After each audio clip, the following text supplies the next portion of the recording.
You know what I like about H games? When they parody something, they tend to parody it at least half decently.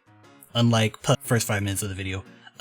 Special edition parodies that are only good for exactly what you think they're good for. H games that reference a particular game or genre a lot of the time, whether it be Dark Souls, Street Fighter, or even Angry Freaking Birds, go out of their way to accurately convey the sort of gameplay you would expect from the source material, or at least parody games from Japan do.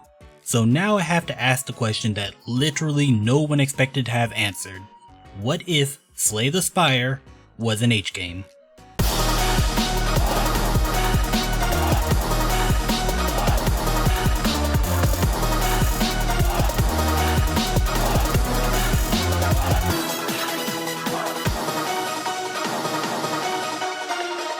Okay, to start things out, I have a double whammy of a disclaimer for you.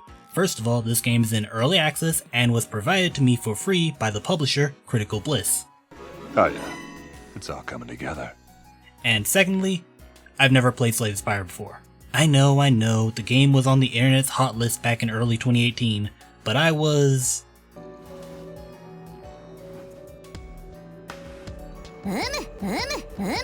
busy with arguably the most disappointing game I've reviewed on this channel. So keep that in mind. This is the first time I've played a roguelike deck building game.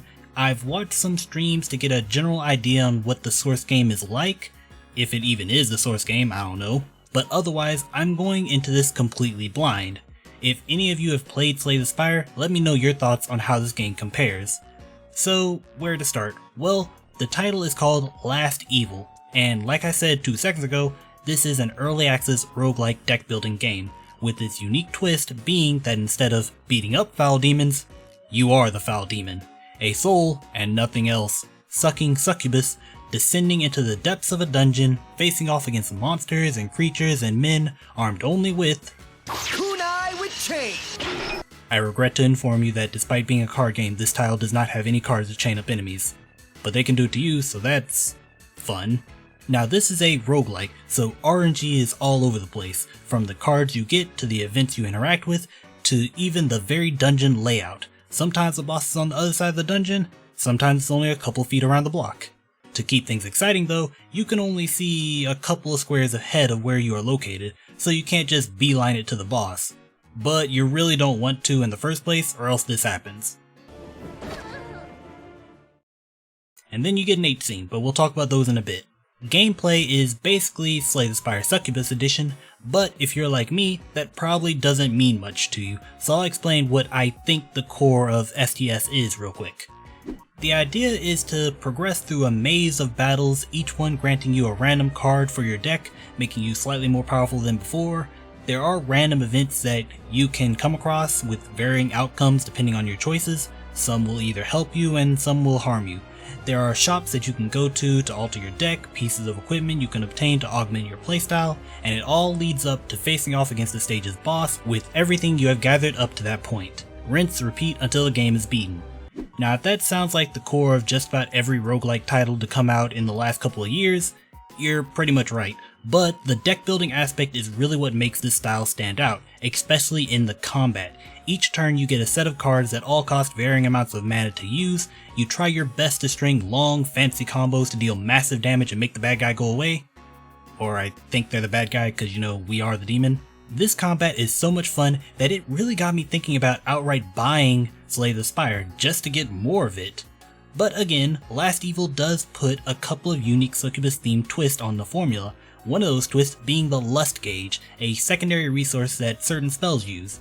You have cards like Quick Shot, Sex Appeal, Temptation, and all sorts of other double entendre themed cards mixed in with the normal magic missiles and mana shields.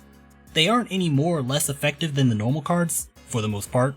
Anyway, I started blasting. Bang! But simply by using a different resource means the player can do a lot more, with the only restriction being that unlike mana, Lust does not naturally regen. On the contrary, the game has multiple ways of depleting it, starting with giving the player very little currency for winning battles, but offering them the ability to exchange all their lust for a much greater bonus. This is where most of the H content comes into play, because the primary currency in the game is essence, and when you choose to burn all of your lust right after a battle, you get an H scene. They're pretty much the standard animation loops with multiple stages you can click through, and being in 3D, you can mess around with the camera as much as you want. But for me, there is a critical problem. I'm not a fan of the game's 3D. Now, don't get me wrong, there are plenty of advantages to 3D, including this game having a fully customizable Succubus, allowing you to change her hair, her eyes, her outfit, and obviously they had to include the good old boob slider. Actually, the customization was one of the reasons this video took so long. In true Succubus fashion, it took me roughly 9 hours of gameplay to unlock a single outfit suitable for recording. Anyways, while 3D does have its advantages, I don't like how stilted the animations felt, and that goes double for the adult content in the game, which is a shame because this game is absolutely loaded with them.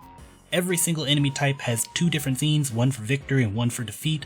Most of the events lead to an H scene. Heck, you can even romance the goddamn shopkeeper in your quest to collect as much essence as your body can contain, with the optional bulge depending on your settings. Your mileage may vary though, cause if you like the game's visuals, then you will love all the opportunities the game has to show them off. Me on the other hand, I ended up leaning more towards enjoying playing as a badass Succubus, a complete 180 from most H games where you play as some wimpy girl waiting to be defeated in order to unlock the game's content, an ass backwards concept where you're punishing the player for winning and rewarding them for defeat. Why you boring me? I'm right. Instead, you get to be the predator, preying on anything with a Y chromosome, stacking bleed cards, blasting lightning bolts, and even charming enemies for some gameplay H content.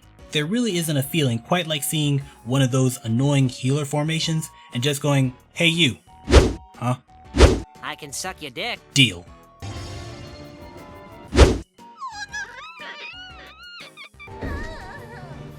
Quality adult gameplay interaction right there. So the game is pretty fun overall, and before I forget, it can be pretty challenging depending on the RNG. It actually took me 5 full runs before I beat the game even once. Yeah, an H game that is actually hard. The world really is ending.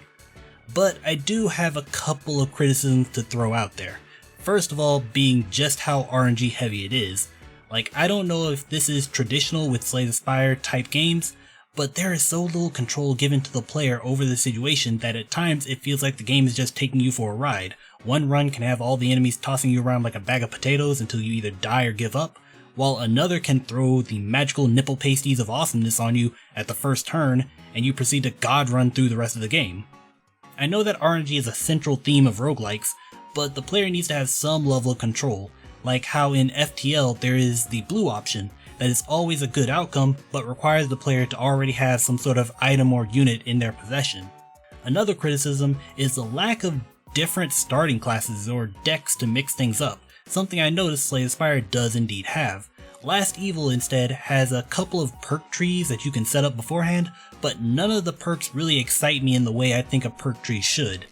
That might just be me not being well versed in what is valuable in the game's mechanics, but with 12 hours under my belt, I still feel like either more starting decks / classes should be added, or a few more exciting options should be put in the trees. And finally, and this is the big one, the length. Now this game is in early access, and at the moment you have 2 stages with plenty of events and multiple different bosses. But from what I've read, the full version is only going to have 1 more stage added, and I don't know how to feel about that. I understand it because remember, every encounter has 2 scenes attached, so that kind of balloons the amount of effort required to add anything into the game. But damn if I don't feel like the game should have at least 4 stages. Then again, to my surprise, all this content on offer is only going for $9.99 USD. And compared to the larger Slay the Spire sitting at a cool $30, it's kinda reasonable, especially if you do end up liking the H content on offer. So that's all I have for Last Evil, a fun early access title, still needs a bit of work, but let me know your thoughts in the comment section, and again, if you have experience with Slay the Spire, I doubly want to know your thoughts on this game.